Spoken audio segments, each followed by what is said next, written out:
Hello everyone, this is defence series Saluja welcoming you all on YouTube channel. क्या हाल चाल है बच्चे आप सबके? उम्मीद करता हूँ सब अच्छे होंगे। तो आज इस पर्टिकुलर वीडियो में बच्चे हम लोग अपने multi disciplinary case study lecture series का लेक्चर नंबर 31 स्टार्ट करने जा रहे हैं।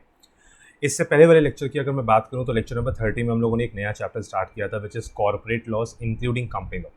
और आज इस पर्टिकुलर वीडियो में हम लोग उसी चैप्टर को कंटिन्यू करेंगे। लास्ट क्लास में हम लोगों ने 5 केसेस करे थे उस पर्टिकुलर चैप्टर के। आज उसी पर्टिकुलर चैप्टर के रेस्ट नए 5 केसेस को भी हम कंप्लीट करेंगे। तो आइए स्टार्ट करते बिना देरी के आज की इस पर्टिकुलर क्लास को। और सबसे पहले जो केस आपके सामने लिखा हुआ है जिसको हम डिस्कस करेंगे which is your case number 6 as per your June 2021 module. इस केस नंबर 6 में कौन कौन दो पार्टीज हैं तो यहाँ पे लिखा हुआ है बच्चे, एक लिखा है केवी ब्रह्माजी राव, तो हम यहाँ पे बोलेंगे एक मिस्टर राव है। और सेकंड नंबर पे लिखा हुआ है union of India, it's like एक सेंट्रल गवर्नमेंट। और कहते हैं जो मैंने लास्ट क्लास में आपको बोला था कि हम नेक्स्ट क्लास में केस डिस्कस करेंगे ऑफ मिस्टर नीरव मोदी, जिन्होंने पीएनबी बैंक के साथ फ्रॉड किया था, एक स्कैम सामने आया था हमारे सामने। और उस पर्टिकुलर केस के रिलेटेड ही ये पर्टिकुलर केस है। और यहाँ ये पर्टिकुलर मैटर चल रहा है किसके बीच में, तो मिस्टर राव के बीच में और सेंट्रल गवर्नमेंट के बीच में। और प्रोसीडिंग्स कहाँ पे हो रही है, ये पर्टिकुलर मैटर की प्रोसीडिंग हो रही है एनसीएलटी में। ठीक है, कहते हैं डिसीजन क्या लिया गया है उसको हम बाद में पढ़ेंगे, पहले फैक्ट्स देखते हैं। कहते हैं यहाँ पे फैक्ट्स में हो क्या रहा है कि यहाँ पे बहुत सारे केसेस एग्जीक्यूट किए गए हैं, बहुत सारी एफआईआर रजिस्टर्स की गई हैं क्योंकि पीएनबी बैंक में फ्रॉड हुआ था ऑफ मिस्टर नीरव मोदी। और यहाँ बहुत सारे नोन पर्सनस के अगेंस्ट भी एफआईआर हुई थी और बहुत सारे अननोन पर्सनस के अगेंस्ट भी एफआईआर हुई थी, क्योंकि इन्वेस्टिगेशन चल रही थी और पता लगाने की कोशिश की जा रही थी कि ये फ्रॉडलेंट एक्टिविटीज़ किन किन लोगों के मेल जोल के साथ ये पर्टिकुलर फ्रॉडलेंट एक्टिविटीज़ हुई हैं, कौन कौन पर्सनस ऐसे हैं जो इस पर्टिकुलर फ्रॉडलेंट एक्टिविटी में इन्वॉल्व हैं। अब इन्हीं सब लोगों के बीच में डॉक्टर राव, हमारे जो मिस्टर राव हैं, इनको भी कवर किया गया। और इनको कवर सिर्फ इस वजह से किया गया क्योंकि ये उस टाइम पे पीएनबी बैंक के एग्जीक्यूटिव डायरेक्टर थे और यहाँ ऑर्डर दे दिया गया था कि being representative of PNB bank ये भी कहीं ना कहीं मिले हो सकते हैं, इस वजह से इनकी असेट्स को फ्रीज कर दिया जाए। बट मिस्टर राव कह रहे हैं कि जब मेरी कोई इन्वॉल्वमेंट ही नहीं है इस केस में, तो just because of the reason कि मैंने एक पोजीशन होल्ड की हुई है, क्या उसी चक्कर में मेरी सारी प्रॉपर्टी सीज कर दोगे? तो यहाँ एनसीएलटी ने डिसीजन लिया कि ये गलत है। जब फ्रॉडलेंट एक्टिविटी नीरव मोदी की कंपनी ने की है तो आप पीएनबी बैंक के एग्जीक्यूटिव डायरेक्टर को बिना किसी एविडेंस के ना ही उनके अगेंस्ट कोई डिसीजन ले सकते हो और ना ही उनकी प्रॉपर्टी को फ्रीज कर सकते हो। तो इसी के रिगार्डिंग कुछ केस है, आइए देखते हैं क्या कहते हैं। चीज़ों को मार्क करिएगा क्योंकि चीज़ें ऊपर नीचे लिखी हुई हैं। कहते लिखा है the appellant mister KV Brahmaji Rao has preferred this appeal under section 421 of the Companies Act 2013 against the order dated 31st January 2019 passed by National Company Law Tribunal Mumbai bench at Mumbai। कहते हैं जो ये मिस्टर राव हैं इन्होंने appeal file की है under section 421 before NCLT against the decision of NCLT. तो हम ऐसे बोल रहे हैं अगर आप एनसीएलटी के डिसीजन से सेटिस्फाइड नहीं हो तो सेक्शन 421 आपको अलाउ करता है कि आप अपीलेट ट्रिब्यूनल में अपील कर दो। यहाँ मिस्टर राव ने भी कुछ ऐसा ही किया है। और जो मैटर यहाँ पे इन्वॉल्व है वो ये 3 लिखे हुए हैं। एक लिखा हुआ है MA number 406 of 2009, it's like memorandum application number 406 of 2019। एक लिखी हुई है मेमोरेंडम एप्लीकेशन 407 ऑफ 2019 और एक कंप्लेंट लिखी हुई है complaint number 277 of 2018, criminal petition file हुई। ठीक है, तो हम ऐसे बोल रहे हैं कि जो मुंबई बेंच ने डिसीजन लिया है उस डिसीजन से सेटिस्फाइड नहीं है मिस्टर राव और इस वजह से वो उस पर्टिकुलर एनसीएलटी मुंबई बेंच के डिसीजन के अगेंस्ट अपील फाइल कर रहे हैं एनसीएलटी में। और कौन कौन से मैटर के अगेंस्ट वो अपील फाइल कर रहे हैं, तो इस पर्टिकुलर डिसीजन में एप्लीकेशन नंबर 406, एप्लीकेशन नंबर 407 और क्रिमिनल पिटीशन नंबर 277 के ऑर्डर के अगेंस्ट वो अपील फाइल कर रहे हैं। ठीक है, कहते हैं whereby impleaded the appellant in CP number 277 of 2018 as respondent number 83 and pass the order of attachment of appellants asset. कहते हैं जो ये पिटीशन फाइल की गई थी ये सीपी नंबर 277 वाली, इसमें मिस्टर राव को 83rd रिस्पॉन्डेंट नंबर की डिजिग्नेशन दी गई थी। उस पर्टिकुलर पिटीशन में रिस्पॉन्डेंट नंबर 83 में मिस्टर राव का नाम लिखा हुआ था और यहाँ पर ऑर्डर आया उनके अगेंस्ट कि उनकी प्रॉपर्टी को अटैच कर दिया जाए, उनकी प्रॉपर्टी को फ्रीज कर दिया जाए। क्या कर दिया जाए? फ्रीज कर दिया जाए। हम यहाँ लिख रहे हैं अटैच कर दिया जाए। ठीक है, मिस्टर राव इस डिसीजन से सेटिस्फाइड नहीं है, इस अटैचमेंट के डिसीजन से सेटिस्फाइड नहीं है, इस वजह से वो अपील फाइल करते हैं। ठीक है, कहते लिखा the respondent therein had initiated petition against the persons who had been named as accused in the FIR dated this and further on this filed by Punjab National Bank. कहते हैं उस पर्टिकुलर केस में, पुराने वाले केस में मिस्टर राव रिस्पोंडेंट थे, ठीक है। कहते हैं उस पर्टिकुलर पिटीशन में 2 FIRs रजिस्टर की गई थी और उस पर्टिकुलर पिटीशन में बहुत सारे पर्सन्स को पार्टी बनाया गया था। और जो ये FIR रजिस्टर हुई थी ये कब कब हुई थी? एक FIR रजिस्टर हुई थी 31 जनवरी 2018 को और एक हुई थी 15 फरवरी 2018 को बाय PNB बैंक, क्योंकि तब PNB बैंक के सामने ये स्कैम सामने आ गया था और PNB बैंक इस पर्टिकुलर स्कैम में इंक्वायरी करवाना चाहता था फ्रॉम CBI, ठीक है। कहते हैं FIR were registered against some known and unknown accused who had been alleged to be perpetration of the huge financial scam against the PNB। कहते हैं उस टाइम पे जो FIR रजिस्टर हुई थी, ये 2 FIR रजिस्टर हुई थी, मैं इनको हाईलाइट भी कर देता हूँ। ये 2 FIR हुई थी, ये एप्लीकेशन नंबर 406, 407 और क्रिमिनल पिटीशन नंबर 277 थी। कहते हैं इस पर्टिकुलर FIR में कुछ नोन पर्सन्स और कुछ अननोन पर्सन्स के नाम पे ये पर्टिकुलर FIR रजिस्टर हुई थी और इसके अगेंस्ट इन्वेस्टिगेशन स्टार्ट होने वाली थी, ठीक है। और ऐसा साफ लग रहा था कि कुछ लोगों ने मिलकर कोई फाइनेंशियल स्कैम किया है अगेंस्ट PNB, ठीक है। कहता the respondent order investigation into the affairs of, respondent हमारे केस में union of India, it's like central government के बिहाफ पे इन्वेस्टिगेशन के ऑर्डर पास हुए against 107 companies and 7 LLPs under the provisions of the Companies Act 2013 and LLP Act 2008, and also sought to supplement the investigation by seeking indulgence of the tribunal as per the provisions of section 221, 222, 241, 242 and 246 read with section 339 of the Companies Act। Oh sir, इतनी सारी धाराएं, इतने सारे section, जरा बता दीजिए इन sections में क्या लिखा है। तो हम ऐसे कहते हैं यूनियन ऑफ इंडिया ने ऑर्डर दिया, सेंट्रल गवर्नमेंट ने ऑर्डर दिया कि आप इन्वेस्टिगेशन स्टार्ट करिए किसके किसके against 107 companies and against 7 LLPs और उनके कंसर्न पर्सन्स जो भी लोग वहाँ पे रिलेटेड पर्सन हो सकते हैं, उन सब के अगेंस्ट इन्वेस्टिगेशन के ऑर्डर दिए गए। और ऐसा बोला गया कि कंपनीज एक्ट के रिलेवेंट सेक्शंस में ट्रिब्यूनल उन इन्वेस्टिगेशन में उनकी हेल्प करेगी। अब नीचे आते हैं, जरा पहले हम देखते हैं कि ये सेक्शंस हैं कौन कौन से। तो सेक्शन 221 में देखिए लिखा हुआ है of companies act, that is freezing of assets of company on inquiring and investigation. Inquiry होगी, इन्वेस्टिगेशन होगी और अगर जरूरत पड़ी तो कंपनी के असेट्स को फ्रीज किया जा सकता है अंडर सेक्शन 221। सेक्शन 222 कहता है imposition of restriction upon securities, securities के ट्रांसफर पे, सिक्योरिटी के लेन देन पे रिस्ट्रिक्शंस लगाई जा सकती हैं। अगर लग रहा है कि कोई पर्टिकुलर पर्सन स्कैम करके अपने आप को बचा सकता है तो उस पर्टिकुलर एक्टिविटी पर, उस पर्टिकुलर राइट पर रिस्ट्रिक्शंस इंपोज कर दी जाएंगी, ठीक है। सेक्शन 241 कहता है application to tribunal for relief in case of operation, अगर किसी पर्टिकुलर पर्सन के rights like minority share holders के राइट्स के साथ कुछ खिलवाड़ हो रहा होगा, उनके राइट्स का वायलेशन हो रहा होगा, तो हम ट्रिब्यूनल में एप्लीकेशन लगा सकते हैं for the relief. Section 242 that is power of tribunal, tribunal के पास पावर है ऐसे मैटर्स में डिसीजन लेने की। Section 246 application of certain provisions to proceeding under section 241, अगर 241 में स्टार्ट करना है तो एप्लीकेशन लगाई जाएगी अंडर सेक्शन 246, ठीक है। Penalty for frauds by officer under section 337 और 339 कहता है liability for fraudulent conduct of business. तो कुल मिला के हमको ये पता लग रहा है कि ये कुछ ऐसे सेक्शंस हैं कंपनीज एक्ट के जो इन्वेस्टिगेशन में हेल्प करते हैं। इन्वेस्टिगेशन में कोई अपनी सिक्योरिटीज ट्रांसफर ना करे तब हेल्प की जाती है।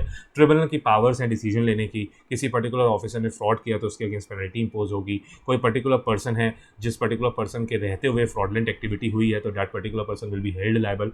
ये सारे कुछ प्रोविजंस यहाँ पे लिखे थे जिनके बेसिस पे इन्वेस्टिगेशन स्टार्ट हुई। कहते हैं यूनियन ऑफ इंडिया ने सेंट्रल गवर्नमेंट ने इन्वेस्टिगेशन स्टार्ट की तो सेंट्रल गवर्नमेंट के बिहाफ पे CBI ने अपनी इन्वेस्टिगेशन को कंटिन्यू किया। कहते हैं CBI has filed chargesheet in the case of Nirav Modi's case and Gitanjali group cases. कहते हैं CBI ने इन्वेस्टिगेशन की और अपनी रिपोर्ट सबमिट की। कहते the investigation by the CBI has revealed that 19 persons including the appellant कौन है? Mister Rao, named in the application number MA number 407 of 2019, ये मेमोरेंडम एप्लीकेशन ऊपर भी हम लोगों ने मेंशन की थी, have also acted dishonestly and fraudulently with the other persons already arrayed as respondents in the aforesaid company petition। कहते हैं इन पर्टिकुलर CBI की रिपोर्ट में साफ साफ लिखा था, उसकी चार्जशीट जो उन्होंने फाइल की थी उसमें लिखा हुआ था कि as per CBI investigation total 19 लोग इन्वॉल्व हैं as per application number, memorandum application number 407, और उसमें एक मिस्टर राव भी हैं जिन्होंने डिसऑनेस्टली एंड फ्रॉडेंटली एक पर्टिकुलर एक्टिविटी को कंडक्ट किया है। और यहाँ पे जो और पर्सन्स इन्वॉल्व हैं वो उस पर्टिकुलर क्रिमिनल पिटीशन में रिस्पॉन्डेंट पार्टी हैं अपार्ट फ्रॉम मिस्टर राव। कहते therefore respondent filed the application MA 407 2019 that these 19 persons be impleaded as respondent and filed another application number 406 with the prayer to order for freezing their assets। और कहते हैं इस application के basis पे CBI request कर रही है कि सर NCLT इस पर्टिकुलर मैटर में आप इन सारे लोगों की असेट्स को फ्रीज करने का ऑर्डर सुनाएं। ठीक है। कहते हैं at the relevant time the appellant was executive director. कहते हैं यहाँ पे मिस्टर राव को क्यों फंसाया गया, क्योंकि ऐसा बोला गया सीबीआई के थ्रू कि सर जो मिस्टर राव हैं वो एग्जीक्यूटिव डायरेक्टर थे of PNB head office new Delhi and NCLT Mumbai bench by the impugned order allowed the application. Sir उन्होंने जो एनसीएलटी बेंच थी, मुंबई बेंच एनसीएलटी की थी, उन्होंने इस पर्टिकुलर एप्लीकेशन को अलाउ किया and pass the order for freezing assets of the appellant and injuncted him from disposing movable and immovable properties and assets। और उनके ऊपर स्टे लगा दिया गया कि आप अपनी मूवेबल और इमूवेबल प्रॉपर्टीज़ को डिस्पोज ऑफ नहीं कर पाओगे क्योंकि आपकी एसेट्स को फ्रीज किया जाता है।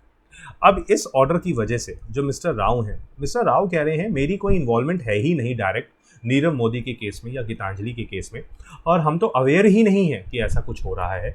और साथ ही साथ मिस्टर राव ये भी कहते हैं कि principles of natural justice follow नहीं किया गया। अगले पैराग्राफ में देखिए कैसे लिखा हुआ है।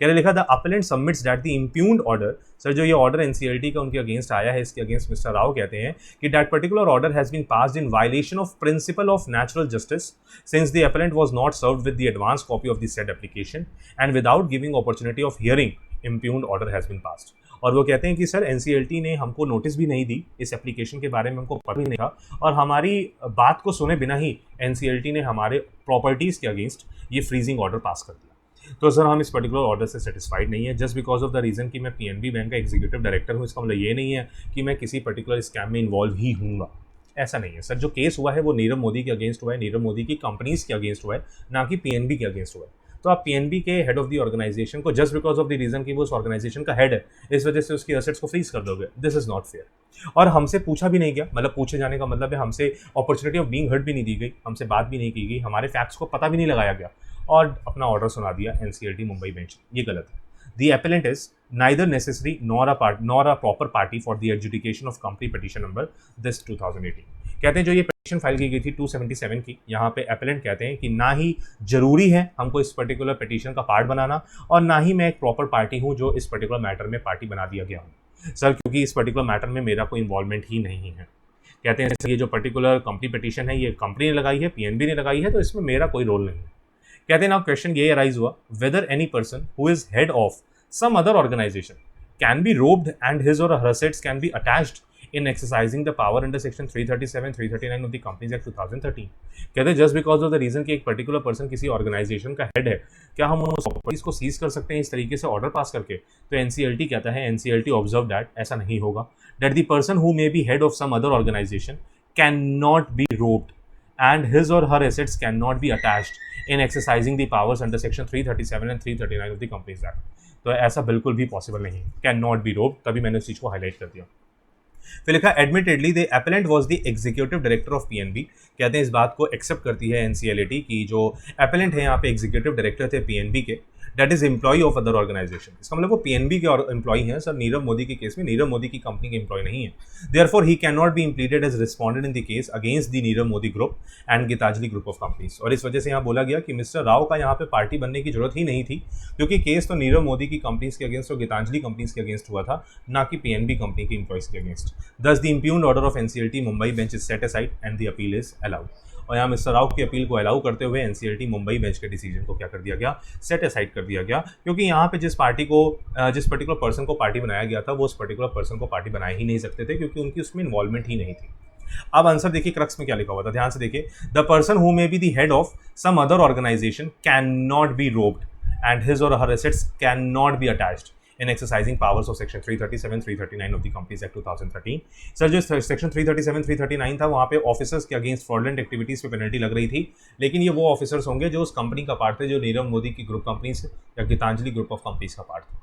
ठीक है, तो ये बात हमको क्लियर समझ में आई सर, ये केस हमको क्लियरली समझ में आया। Now coming upon the next case, that is case number 7, आज की क्लास का सेकंड नंबर केस और हमारे इस पर्टिकुलर चैप्टर का केस नंबर 7, जो अगेन दो पार्टीज यहाँ पे लिखी, कौन कौन, एक लिखा मिस्टर विजय और एक लिखा यूनियन ऑफ इंडिया। तो हम यहाँ पे नाम देंगे मिस्टर विजय, पूरा नाम आपको पढ़ने की या याद करने की जरूरत नहीं है, वैसे गोवर्धन दास करंतरी नाम है उनका, और मिस्टर विजय और अगेंस्ट लिखा है union of India, it's like central government. ठीक है, कहते हैं ये पर्टिकुलर मैटर क्या है, कहते हैं इस पर्टिकुलर मैटर में टेरिटोरियल जुरिस्डिक्शन की बात कही गई है कि क्या हर हाई कोर्ट की एक टेरिटोरियल जुरिस्डिक्शन होती है। कहते हैं यस, तभी लिखा था jurisdiction of the high court is limited to the territorial jurisdiction of the state of which it is the high court.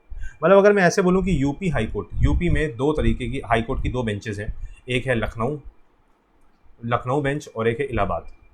Same इस तरीके से मैं ऐसे बोले दिल्ली हाई कोर्ट है, बॉम्बे हाई कोर्ट है, पंजाब की हाई कोर्ट है जहाँ पे हिमाचल और चंडीगढ़ सब क्लब हो जाती हैं। तो हम ऐसे बोल रहे हैं कि जो ये हाई कोर्ट्स हैं, क्या इनका कोई टेरिटोरियल जुरिस्डिक्शन है और क्या ये अपने टेरिटोरियल जुरिस्डिक्शन से बाहर जाके किसी पर्टिकुलर मैटर को डील कर सकते हैं? ये इस पर्टिकुलर केस में डिसाइड किया गया और इस केस में यही डिसाइड किया गया कि हर एक पर्टिकुलर हाई कोर्ट की एक टेरिटोरियल जुरिस्डिक्शन है और वो अपने टेरिटोरियल जुरिस्डिक्शन में रहते हुए ही मैटर्स को एडजुडिकेट कर सकते हैं। अपनी टेरिटोरियल लिमिट से बाहर वाले मैटर को वो यहाँ पे डील नहीं करेंगे। आइए देखते हैं कैसे लिखा है। कौन कौन सी पार्टीज थी ऊपर? Mister Vijay and union of India. देखिए लिखा हुआ था mister Vijay and union of India. और हाई कोर्ट कौन सी है? Punjab and Haryana high court. ठीक है, Punjab and Haryana high court. कहते सॉरी मैंने शायद हिमाचल बोल दिया था पहले, लेकिन वो पंजाब एंड हरियाणा है। ठीक है, ध्यान से देखिए क्या लिखा है। This petition was filed as a civil writ petition under article 226 227। एक रिट पिटीशन फाइल की गई है, रिट ऑफ सर्टियोरारी फाइल की जाएगी of the constitution of India for issuance of a writ of certiorari for setting aside the impugned action of respondent number 1 and 2 and 3 disqualifying the petitioner to act as director from 1st of November 2018 under section 164 subsection 2 clause A। जरा रुक जाइए यहीं पर और मैं आपको 2-3-4 बातें बताता हूँ। कहते हैं सबसे पहले जो रिट पिटीशन फाइल की गई है वो रिट ऑफ सर्टियोरारी है और ये रिट पिटीशन फाइल की गई है बाय मिस्टर विजय और मिस्टर विजय यहाँ पे एलिगेशन लगा रहे हैं कि सर जो रिस्पोंडेंट नंबर 1, 2, 3 यहाँ पे लिखा हुआ यूनियन ऑफ इंडिया और वो कंपनी होगी जिस कंपनी में डायरेक्टर हैं मिस्टर विजय। कह रहे हैं उन्होंने ये रिट ऑफ सर्टियोरारी इसलिए लगाई है कि सर रिस्पोंडेंट नंबर 1, 2, 3 इस पर्टिकुलर ऑर्डर के अगेंस्ट हमको डायरेक्टर की पोजीशन से हटा रहे हैं, disqualifying the petitioner to act as director from 1 November 2018 under section 164 subsection 2 clause A. और ये 164 सबसेक्शन 2 क्लॉज ए कहता क्या है कि directors of company which has not filed financial statements और annual returns for any continuous period of 3 financial years, तो उस particular company के डायरेक्टर्स डिस्क्वालीफाई हो जाते हैं। हम कुल मिला के ये भी कह सकते हैं कि ये section 164 subsection 2 clause A disqualification of director के रिगार्डिंग है।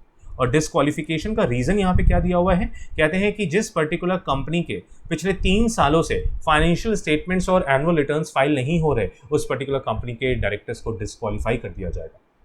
यहाँ पे मिस्टर विजय को डिस्क्वालीफाई किया गया है इसी पर्टिकुलर प्रोविजन के अंतर्गत और वो इसके अगेंस्ट ये पर्टिकुलर रिट पिटीशन फाइल कर रहे हैं। कहते हैं in the present case admittedly both the petitioners are resident of Mumbai and the company respondent number 4 itself is registered with the ROC Mumbai. कहते ध्यान से सुनिएगा, कहते हैं कि यहाँ पर ध्यान से सुनिएगा, कह रहे हैं in the present case admittedly both the petitioners are resident of Mumbai. कह रहे हैं जो यहाँ पे पिटिशनर्स हैं, जिन डायरेक्टर्स को यहाँ डिस्क्वालीफाई किया गया है वो डायरेक्टर्स मुंबई के रेसिडेंट है। ठीक सर। कहते हैं फिर company number 4 itself is registered with the ROC Mumbai और आरओसी मुंबई यहाँ पे रिस्पोंडेंट नंबर 3 है। इसका मतलब ये तो हमको पता लग गया कि एक रिस्पोंडेंट नंबर 3 यहाँ पे कौन है? रिस्पोंडेंट नंबर 3 यहाँ पे आरओसी है मुंबई और रिस्पोंडेंट नंबर 4 यहाँ पे है कंपनी, जिस कंपनी से इन दोनों डायरेक्टर्स को डिस्क्वालीफाई किया गया। ठीक है सर। कहते हैं and has no connection with the registrar of companies of Punjab and Chandigarh, that is respondent number 2। Respondent number 2 यहाँ पे कौन है sir? Punjab and Chandigarh ROC. Respondent number 1 यहाँ पे कौन है सर? रिस्पोंडेंट नंबर 1 है यहाँ पे union of India. Sir petitioner कौन है सर? पिटिशनर वो डायरेक्टर्स हैं जिनको रिमूव किया गया। तो कुल मिला के अब हमको सारी पार्टीज के बारे में पता लग गया। हम ऐसे बोल रहे हैं कि ये रिट पिटीशन 2 डायरेक्टर्स ने मिलकर फाइल की है। एक का नाम है मिस्टर विजय, दूसरे का नाम अभी डिस्क्लोज नहीं किया गया, कोई बात नहीं, छोड़िए। अपोजिट पार्टी कौन है सर? अपोजिट पार्टी यहाँ पे union of India central government, दूसरे नंबर पे बोला गया पंजाब एंड चंडीगढ़ आरओसी, तीसरे नंबर पे बोला गया मुंबई आरओसी, चौथे नंबर पे बोला गया वो कंपनी जिस कंपनी से डायरेक्टर्स को रिमूव किया गया है, डिस्क्वालीफाई किया गया। अब इस पर्टिकुलर केस में ये सब पार्टीज थी। अब ध्यान से सुनिएगा, कहते the counsel for the petitioners has been unable to show how the present writ petition was maintainable before this court. ध्यान से सुनिएगा सर, ये पर्टिकुलर पिटिशनर्स सब के सब कहाँ के हैं? मुंबई के रेसिडेंट है। सर जो कंपनी है, जिस कंपनी के डायरेक्टर्स है जहाँ से इनको डिस्क्वालीफाई किया गया था, वो कंपनी भी रजिस्टर्ड है विद आरओसी मुंबई। ठीक सर। और इनका कोई कनेक्शन नहीं है, इन पर्टिकुलर पर्सन्स का कोई कनेक्शन नहीं है with Punjab and Haryana high court. ठीक है। इस वजह से यहाँ पिटिशनर के काउंसिल से पूछा गया कि आप इस पर्टिकुलर मैटर को लेकर बॉम्बे हाई कोर्ट में क्यों नहीं गए, पंजाब हरियाणा हाई कोर्ट में क्यों आ गए? और इसके रिगार्डिंग जो काउंसिल्स हैं, जो एडवोकेट्स हैं पिटिशनर के बिहाफ पे, इन डायरेक्टर्स के बिहाफ पे, उनके पास कोई रीजन नहीं। Faced with this situation, petitioners contended that since the petitioners wish to invest in a company within the jurisdiction of this court, hence the present writ petition has been filed. कहते हैं जब उनसे पूछा गया तो उनका एक सिंपल सा जवाब इतना सा था सा पेटिशनर्स का कि वो इन्वेस्टमेंट करना चाहते हैं एक ऐसी कंपनी में जो company Punjab and Haryana high court की जुरिस्डिक्शन में आती हैं। इस वजह से वो इस पर्टिकुलर पिटीशन को फाइल कहाँ करना चाहते हैं, पंजाब एंड हरियाणा हाईकोर्ट में।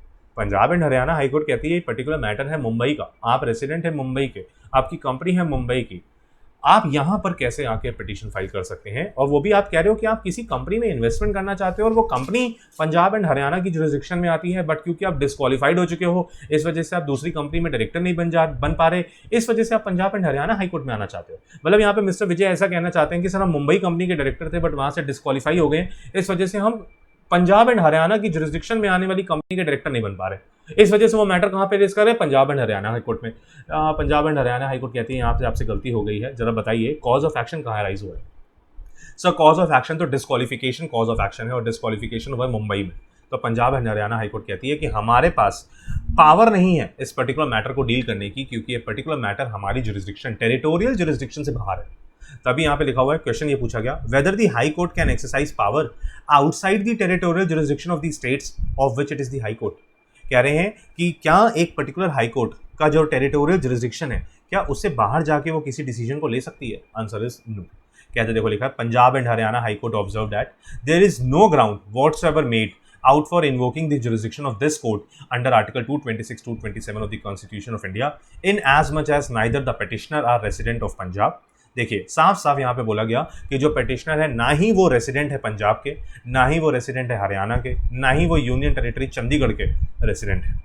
साथ ही साथ ये नाइदर भी मार्क करिएगा, nor is the company respondent number 4, जिस कंपनी के ये डायरेक्टर थे ना ही वो particular company which the petitioners were disqualified to act as director, जिसने इन डायरेक्टर्स को अपनी डिस्क्वालिफिकेशन के लिए निकाल दिया, they were also registered with the ROC, they were also not registered with the ROC Punjab and Chandigarh, क्योंकि वो तो मुंबई आरओसी में रजिस्टर्ड है। इसका मतलब ये ऐसा कहना चाहते हैं कि सर जो कंपनी जिस कंपनी ने इनको डिस्क्वालीफाई किया, सर वो कंपनी भी कहाँ रजिस्टर्ड है, सर वो कंपनी भी मुंबई में रजिस्टर्ड है, और सर जो पेटिशनर्स हैं, जो क्या हैं पेटिशनर्स हैं, ये सारे के सारे पेटिशनर भी कहाँ के हैं, सर ये मुंबई के रेसिडेंट हैं, इनका पंजाब या हरियाणा या चंडीगढ़ से कोई लेना देना नहीं, क्योंकि पंजाब हरियाणा हाईकोर्ट की जो जुरिस्डिक्शन है उस जुरिस्डिक्शन में चंडीगढ़ भी आ जाता है, और उन्होंने बोला कि इनका वहाँ सब भी कोई लेना देना नहीं है।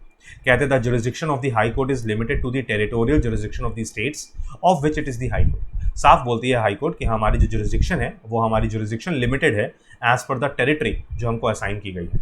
Article 226 of the constitution of India in clear terms empowers the high court to entertain a writ petition of the cause of action to file such a writ petition against the respondent of the said writ petition has arisen wholly or part within the territorial jurisdiction of the high court.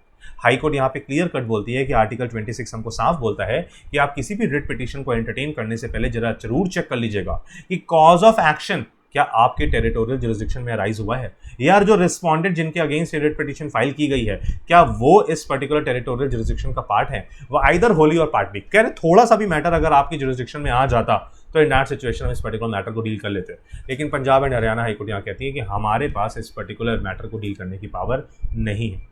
कहते हैं in the present case the petitioners have been unable to show, कहते हैं petitioner ये show ही नहीं कर पाए as to what part of the cause of action arose within the territorial jurisdiction of this court.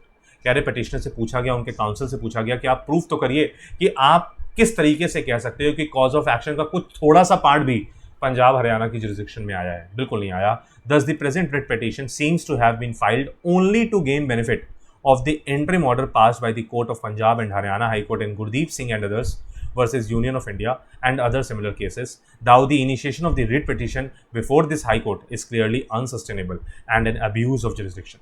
कहते हैं ये पर्टिकुलर जो रिट पिटीशन फाइल की गई है ये सिर्फ इस वजह से फाइल की गई है क्योंकि ऐसे ही मैटर में Punjab and Haryana high court ने पिटिशनर के फेवर में डिसीजन सुनाया था, और यहाँ के इस पर्टिकुलर केस के पिटिशनर भी Punjab and Haryana high court के उसी केस को रेफर करते हुए इस पर्टिकुलर मैटर को Punjab and Haryana high court में डील करने आ गए। क्योंकि अगर बॉम्बे हाई कोर्ट में ये डील करते तो बॉम्बे हाई कोर्ट का डिसीजन रिवर्स होता, बट क्योंकि Punjab and Haryana high court के पुराने केसेस में यही डिसीजन लिया गया था, इस वजह से पर्टिकुलर मैटर लेके कहाँ गए, Punjab and Haryana high court में। Punjab and Haryana high court कहती है कि अगर हम ऐसे इस पर्टिकुलर मैटर को एंटरटेन कर ले तो सर ये बिल्कुल गलत होगा क्योंकि ये रिट पिटीशन अनसस्टेनेबल है, और अगर हम ऐसा करते हैं तो हम अपनी जुरिस्डिक्शन का अब्यूसिव यूज करेंगे। In view of the above, the present writ petition is dismissed with exemplary cost. इस पर्टिकुलर रेट पिटिशन को यहीं पर खत्म कर दिया गया। ठीक है, चलो ये भी क्लियर हुआ हमारा, ये क्वेश्चन भी हमारा क्लियर हुआ। नेक्स्ट क्वेश्चन देखिए, बहुत अच्छा क्वेश्चन है, केस नंबर 8, जो बहुत अच्छे फैक्ट्स हमारे सामने प्रेजेंट करता है और देखा जाता है कि किस तरीके से लोग पावर्स प्रोविजंस का मिसयूज करने की कोशिश करते हैं, बट ऐसा होने नहीं देती कोर्ट। कहते हैं ये पर्टिकुलर मैटर क्या है, कहते हैं ये पर्टिकुलर मैटर है Aruna Oswal versus Pankaj Oswal and others. अभी मैं आपको इन दोनों के बीच में रिलेशन नहीं बता रहा, फैक्ट्स पढ़िएगा तब रिलेशन देखिएगा कि इन दोनों के बीच में रिलेशन क्या है। मैं ये बोल सकता हूँ कि ये दोनों रिलेटिव है। मैं अभी ये बता देता हूँ कि ये मिसेस अरुणा ओसवाल और मिस्टर पंकज ओसवाल ये दोनों आपस में रिलेटेड है। कैसे रिलेटेड है आइए नीचे देखते हैं। आंसर नहीं पढ़ रहे, आंसर को बाद में पढ़ेंगे।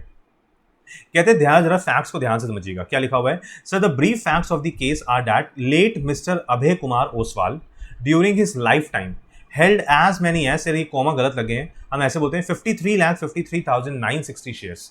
हम फिगर को ऐसे लेके चलते हैं, ऑल्दो फिगर आपको रिटेन नहीं करनी, ये फिगर आपके मतलब की नहीं है, बट लिखी हुई है तो हम पढ़ेंगे।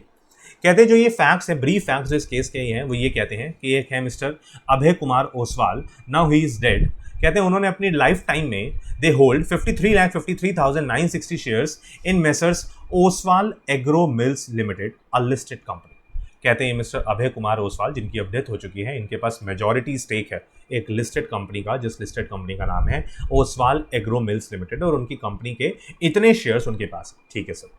कहते हैं ही डाइड ऑन, जो ये मिस्टर अभय कुमार ओसवाल है, इनकी डेथ हो जाती है 29 मार्च 2016 को, and Mr Abhay Kumar Oswal filed a nomination according to section 22 that is power to nominate under the companies act 2013 in favour of Mrs Aruna Oswal who is his wife. कहते हैं एक नॉमिनेशन ये फाइल करते हैं, मिस्टर अभय कुमार ओसवाल एक नॉमिनेशन फाइल करते हैं अंडर सेक्शन 72, और उस सेक्शन 72 के मद्देनजर उन्होंने अपनी नॉमिनेशन किसके फेवर में फाइल की हुई है, अपनी वाइफ मिसेस अरुणा ओसवाल के नाम पे। और उन्होंने उस नॉमिनेशन के थ्रू साफ साफ बोला हुआ है कि मेरे मरने के बाद ये मेरे सारे शेयर्स का नॉमिनी मैं किसको बनाता हूँ, अपनी वाइफ को, मिसेस अरुणा ओसवाल को। तो कुल मिला के मैं ऐसा कह सकता हूँ कि यहाँ पे जो मिस्टर अभय हैं, मिस्टर अभय कुमार ओसवाल, इन्होंने अपने सारे शेयर्स का नॉमिनेशन किसके फेवर में फाइल किया हुआ है सर, जो नॉमिनेशन की पावर है अंडर सेक्शन 72, उन्होंने उस नॉमिनेशन की पावर को एक्सरसाइज करते हुए अपने सारे शेयर्स किसके नाम पे नॉमिनेट कर दिए सर, मिसेस अरुणा ओसवाल के नाम पे। ठीक है सर, बिल्कुल क्लियर है sir.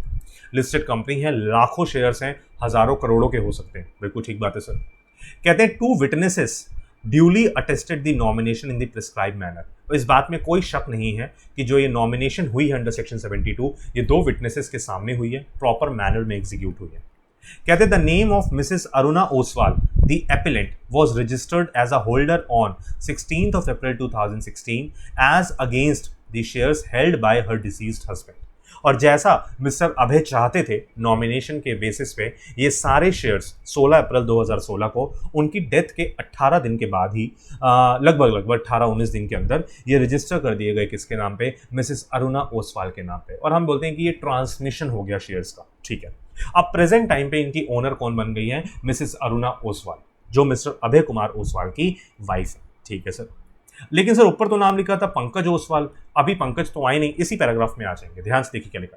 Pankaj Oswal, that is respondent number 1, son of late Abhay Oswal, filed a partition suit in high court claiming entitlement to 1/4 of the estate of his father including the deceased share holding.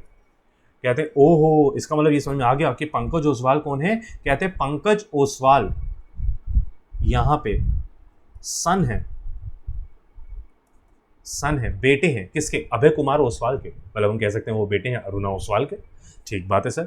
कहते हैं पंकज ओसवाल ने, जो respondent number 1 है यहाँ पे, उन्होंने एक suit file कर दिया है सर, पार्टीशन सूट फाइल कर दिया है कि वो बंटवारा चाहते हैं। हाई कोर्ट में उन्होंने पार्टीशन सूट फाइल कर दिया है और वो क्लेम कर रहे हैं कि मेरे पापा की प्रॉपर्टी का 1/4 हिस्सा मेरे को दे दिया जाए, क्योंकि पापा की प्रॉपर्टी सब में बटेगी तो उनका हिस्सा 1/4 है, वो अपना 1/4 हिस्सा डिमांड कर रहे हैं। लेकिन दिक्कत ध्यान से सुनिएगा, साथ ही साथ वो ये भी कहते हैं कि जो मेरे पापा की शेयर होल्डिंग है इस पर्टिकुलर ओसवाल कंपनी में, उस शेयर होल्डिंग का भी 1/4 हिस्सा मेरे को मिलना चाहिए। सर इसका मतलब हम यहाँ पे ऐसे कह रहे हैं कि जो मिस्टर पंकज ओसवाल हैं वो अपने पापा की प्रॉपर्टी का 1/4 हिस्सा चाहते हैं, वो बंटवारा चाहते हैं अपने पापा की प्रॉपर्टी का, और वो अपने पापा की 1/4 हिस्सा तो चाहते ही चाहते हैं, साथ ही साथ वो ये कहते हैं कि वो जो 53 लाख शेयर्स थे जो होल्ड किए हुए थे मिस्टर अभय ओसवाल ने अपनी कंपनी में, जो मिसेस अरुणा के नाम पे नॉमिनेट हो गए हैं, वो सारे के सारे शेयर्स का भी 1/4 हिस्सा इनको मिलना चाहिए। कहते हैं the high court passed an interim order to maintain status quo concerning shares and other immovable property. कहते दिक्कत ये हो गई कि हाई कोर्ट ने एक इंटरिम ऑर्डर पास कर दिया और उन्होंने उन शेयर्स का, और जो शेयर्स जो अभी इस पर्टिकुलर मैटर में डील हो रहे हैं, और जो मिस्टर अभय कुमार की प्रॉपर्टी था, उन सब का पार्टीशन होने की कंसिडरेशन अलाउ कर दी। मतलब हाई कोर्ट ने यहाँ पे बोल दिया कि हाँ सच में इमूवेबल प्रॉपर्टी का भी 1/4 हिस्सा इनको मिलना चाहिए और शेयर्स का भी हिस्सा इनको मिलना चाहिए। अब इस डिसीजन से जो मिसेस अरुणा ओसवाल है वो सेटिस्फाइड नहीं है। कहते हैं while the suit was pending in high court, कहते हैं अभी इंटरिम ऑर्डर आया, अभी कोई फाइनल ऑर्डर नहीं आया, कह रहे अभी सूट पेंडिंग ही चल रहा है हाई कोर्ट में। Mister Pankaj Oswal respondent number 1 filed company petition number this Pankaj Oswal versus Oswal agro mills limited and others. कहते हैं एक केस नया एग्जीक्यूट हो गया।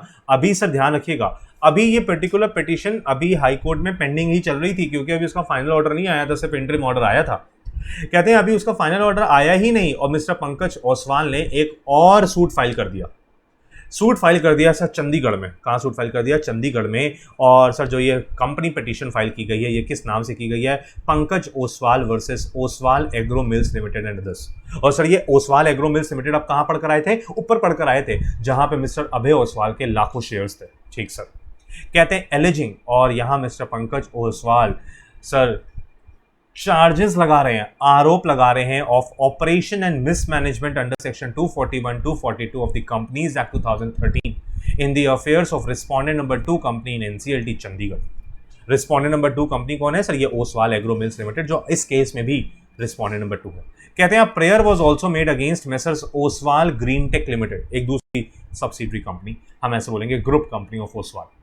कह रहे हैं अब ध्यान से सुनिएगा, अभी हम ऐसे पढ़कर आए थे सर, अगर आपको सेक्शन 241 242 ध्यान हो ऑपरेशन मिसमैनेजमेंट के रिगार्डिंग, तो वहां पे ऐसे बोलते हैं कि सर अगर आपके पास 1/10 शेयर होल्डिंग है तो आप सूट फाइल कर सकते हो regarding operation and mismanagement before NCLT, बिल्कुल कर सकते हो। सर इन्होंने उसी राइट को एक्सरसाइज करते हुए चंडीगढ़ एनसीएलटी बेंच के सामने, एनसीएलटी चंडीगढ़ बेंच के सामने ये पर्टिकुलर सूट फाइल किया, जिसमें नाम क्या रखा गया? Pankaj Oswal versus Oswal agro mills limited regarding operation and mismanagement. ठीक सर। अभी हाई कोर्ट में मैटर पेंडिंग चल रहा है और पंकज ओसवाल कहां पे आ गए हैं? यहाँ पे एनसीएलटी चंडीगढ़ में। ध्यान से सुनिएगा। कहते हैं respondent number 1 claimed eligibility to maintain the petition on the ground of being a holder of 0.03% share holding. कहते हैं रिस्पोंडेंट नंबर 1 यहाँ पे कौन है सर? रिस्पोंडेंट नंबर 1 हमारे इस केस में मिस्टर पंकज ही हैं। कहते हैं ही क्लेम एलिजिबिलिटी, वो कैसे कह रहे हैं कि मैं एलिजिबल हूं ऑपरेशन मिसमैनेजमेंट के सूट को फाइल करने के लिए? क्योंकि वो कहते हैं मेरे पास ऑलरेडी 0.03% शेयर होल्डिंग है ओसवाल एग्रो मिल्स लिमिटेड की, and claiming entitlement and legitimate expectation, word mark करिए, claiming entitlement and legitimate expectation to 9.97% shareholding of Messrs Agro Mills Limited by virtue of its being son of the deceased अभय कुमार ओसवाल। और वो यहाँ पे कहते हैं sir मैं इस ऑपरेशन मिसमैनेजमेंट को अकेले ही सूट फाइल करने के लिए एलिजिबल हूँ। क्यों? क्योंकि मेरे पास 0.03% शेयर होल्डिंग तो खुद की है, और सर क्योंकि मेरे पापा की डेथ हो गई है और मेरे पापा के शेयर्स का 9.97% हिस्सा मेरे को भी मिलने वाला है सर। इस वजह से जब उनका वो हिस्सा मेरे को मिल जाएगा, जो कि मिलना ही मिलना है क्योंकि हाईकोर्ट उसके रिगार्डिंग इंटरिम ऑर्डर पास कर चुकी है, तो सर मेरे पास 10% की मिनिमम शेयर होल्डिंग हो जाएगी सर। उस बेसिस पे मैं एलिजिबल हूं इस ऑपरेशन मिसमैनेजमेंट के सूट को फाइल करने के लिए। अब मेरी बात को ध्यान से सुनिएगा, क्या मिस्टर पंकज को मिस्टर अभय कुमार ओसवाल की वो शेयर होल्डिंग का 1/4 हिस्सा मिल चुका है? अभी मिला नहीं है सर, अभी तो सिर्फ इंटरिम ऑर्डर पास हुआ है जिसके बेसिस पे चेकिंग हो रही है, अभी कोई उनके फेवर में ऑर्डर नहीं आ गया, कोई फाइनल ऑर्डर। कह रहे हैं यहाँ यही क्वेश्चन है, क्या अभी फाइनल ऑर्डर आने से पहले ही हम मान लें कि यहाँ मिस्टर पंकज ओसवाल को 10% से ज्यादा शेयर मिल चुके हैं और वो ऑपरेशन मिसमैनेजमेंट का सूट फाइल कर सकते हैं? कहते हैं the appellant challenge the maintainability of the petition. और यहाँ मिसेस अरुणा ओसवाल बीच में आ गई और उन्होंने बोला कि सर जो ये कंपनी पिटीशन फाइल की गई है before Chandigarh bench, NCLT Chandigarh bench, ये मेंटेनेबल नहीं है। सर ये तो गलत है क्योंकि मैटर अभी हाईकोर्ट में पेंडिंग है। कहते हैं the NCLT directed filing of reply to the petition without deciding the question of maintainability. Mrs Oswal यहाँ पे कहती हैं सर एनसीएलटी ने तो डायरेक्शंस इशू कर दिए हैं कि इस पिटिशन के रिगार्डिंग रिप्लाई फाइल करे बाय द अपोजिट पार्टी, और सर बिना ये डिसाइड किए कि ये सूट मेंटेनेबल भी है या नहीं। इसका मतलब मिसेस अरुणा ओसवाल के अकॉर्डिंग जो है चंडीगढ़ बेंच के सामने, एनसीएलटी चंडीगढ़ बेंच के सामने ये मैटर लाया गया है, ये गलत है सर। इस वजह से उन्होंने अपील फाइल की। कहते this was challenged before NCLT by the appellant which in turn directed the NCLT to decide the question of maintainability of the petition. कहते हैं इसी वजह से ये पर्टिकुलर मैटर क्या हुआ, ये पर्टिकुलर मैटर एनसीएलटी में अपील में गया और वहां पे उन्होंने एनसीएलटी ने एनसीएलटी को डायरेक्शंस इशू किए कि पहले डिसाइड करिए कि ये पर्टिकुलर पिटिशन मेंटेनेबल भी है या नहीं है। क्यों? क्योंकि अभी मैटर हाईकोर्ट में पेंडिंग है। कहते हैं the NCLT thereafter dismissed the challenge to maintainability and held that respondent number 1 being a legal hire was entitled to 1/4 of the properties and shares। कहते हैं और एनसीएलटी ने जब मेंटेनेबिलिटी के रिगार्डिंग, सूट के मेंटेनेबिलिटी के regarding check किया तो उनको ऐसा लगा कि मिस्टर पंकज ओसवाल एक लीगल हायर है ऑफ मिस्टर अभय ओसवाल, इस वजह से कहीं ना कहीं उनको शेयर्स का 1/4 शेयर तो मिलेगा ही मिलेगा। इस वजह से वो एक प्रॉपर पार्टी है इस पर्टिकुलर मैटर को सूट फाइल करने में। Therefore the matter eventually reached the supreme court of India. Mrs Aruna Oswal इस डिसीजन से सेटिस्फाइड नहीं है, इस वजह से वो सुप्रीम कोर्ट आ गई। इसका मतलब एनसीएलटी ने ये बोला एनसीएलटी जरा पहले चेक करिए सूट मेंटेनेबल है भी या नहीं है। एनसीएलटी चंडीगढ़ बेंच कहती है हाँ सूट मेंटेनेबल है क्योंकि मिस्टर पंकज ओसवाल मिस्टर अभय के लीगल हायर हैं और ये बात सच है। आज उनके नाम पे शेयर्स नहीं आए, कल को तो आ ही जाएंगे क्योंकि वो प्रॉपर लीगल हायर है। अब क्वेश्चन यहाँ पे ये है, दो क्वेश्चन यहाँ पे, whether the dispute raised as to the inheritance of the estate of the deceased is a civil suit or could be said to be an act of operation mismanagement in the affairs of the company। कहते हैं जो suit file किया गया, जो dispute हुआ है inheritance का, क्या वो एक सिविल सूट है और क्या इस बेसिस पे हम कह सकते हैं कि ये ऑपरेशन मिसमैनेजमेंट का सूट बनता है। Second question, whether such a dispute could be adjudicated in a company petition filed during the civil suit pendency. और सर अगर हाईकोर्ट में सूट ऑलरेडी पेंडिंग है तो क्या बीच में चंडीगढ़ एनसीएलटी बेंच आके मैटर को प्रोसीड कर सकती है regarding operation and mismanagement? Supreme court कहती है बिल्कुल नहीं कर सकती है। हाईकोर्ट का जब तक ऑर्डर पास नहीं हो जाता तब तक आप नहीं कह सकते कि आपके पास 10% से ज़्यादा शेयर होल्डिंग है, क्योंकि अभी आपके पास सिर्फ 0.03% शेयर होल्डिंग है और हाईकोर्ट का कोई फाइनल ऑर्डर नहीं आया, और जब तक फाइनल ऑर्डर नहीं आ जाता तब तक आप अपनी शेयर होल्डिंग क्लेम नहीं कर सकते ऑफ मोर देन 10%। तभी कह रहे हैं supreme court observe that the basis of the petition is the claim. कहते हैं जो मेन पिटीशन फाइल की गई है एनसीएलटी चंडीगढ़ बेंच के सामने, उसका मेन एलिजिबिलिटी क्राइटेरिया क्या रखा गया है, that by way of inheritance of 1/4 share holding so as to constitute 10% of the holding. कह रहे हैं सर वो तो खाली एक मेयर ऑब्जेक्शन लेके बैठे हैं कि उनके नाम पे 1/4 शेयर होल्डर आ जाएंगे और उनके पास 10% से ज़्यादा शेयर होल्डिंग हो जाएगी। कहते हैं this is the right which can not be decided in proceeding under section 241, 242 of the companies act. कहते हैं ये एक ऐसा राइट है जिसको हम सेक्शन 241, 242 में कवर नहीं करते। Thus filing of the petition under section 241 and 242 seeking waiver is a misconceived exercise as the respondent number 1 जो मिस्टर पंकज ओसवाल है has to formally establish his right of inheritance before a civil court to the extent of the share he is claiming, more so in view of the nomination made as per the provision contained in section 72। कहते हैं इस Chandigarh NCLT bench के सामने petition file करने से पहले mister Pankaj Oswal को यह चीज समझनी होगी कि जब तक हाईकोर्ट उनके फेवर में वो 1/4 शेयर्स नहीं ट्रांसफर कर देता तब तक वो 10% के शेयर होल्डर नहीं बनेंगे, क्योंकि मिस्टर अभय ओसवाल ने क्लियरली सेक्शन 72 में अपनी पावर का यूज करते हुए वो सारे के सारे शेयर्स के रिगार्डिंग नॉमिनेशन एप्लीकेशन फाइल की थी इन favour of his wife Mrs Oswal. तो यहां पे मिस्टर पंकज ओसवाल को वो शेयर्स मिल ही जाएं ऐसा जरूरी नहीं है। अभी ये पर्टिकुलर मैटर हाईकोर्ट में पेंडिंग है। कहते हैं in order to maintain the proceeding the respondent should have waited, mark करिएगा कि रिस्पोंडेंट को यहां पे वेट करना चाहिए था for the decision of the right title and interest in this civil suit concerning shares in question. और जब तक हाईकोर्ट का डिसीजन नहीं आ जाता तब तक वो बेंच में आने, एनसीएलटी चंडीगढ़ बेंच में आने के लायबल नहीं, एलिजिबल ही नहीं है, उनके पास राइट ही नहीं है, क्योंकि अभी हाईकोर्ट का कोई फाइनल ऑर्डर नहीं आया। The entitlement of respondent number 1 is under a cloud of pending civil dispute. कहते हैं जो रिस्पोंडेंट नंबर 1 ये सोच के बैठे हैं कि उनको शेयर्स मिलने वाले हैं, अभी इसका कंफर्मेशन नहीं है, क्योंकि अभी भी there is a great possibility कि शायद उनको ये शेयर्स ना मिले क्योंकि नॉमिनेशन एप्लीकेशन फाइल हुई थी। It is appropriate to direct the dropping of the proceedings filed and before NCLT regarding operation and mismanagement under section 241, 242 with the liberty to file afresh on all question in case of necessity if the suit is decreed in favor of respondent number 1। and shareholding of respondent number 1 increases to the extent of 10%, which was required under section 244 to file a suit of operation and mismanagement.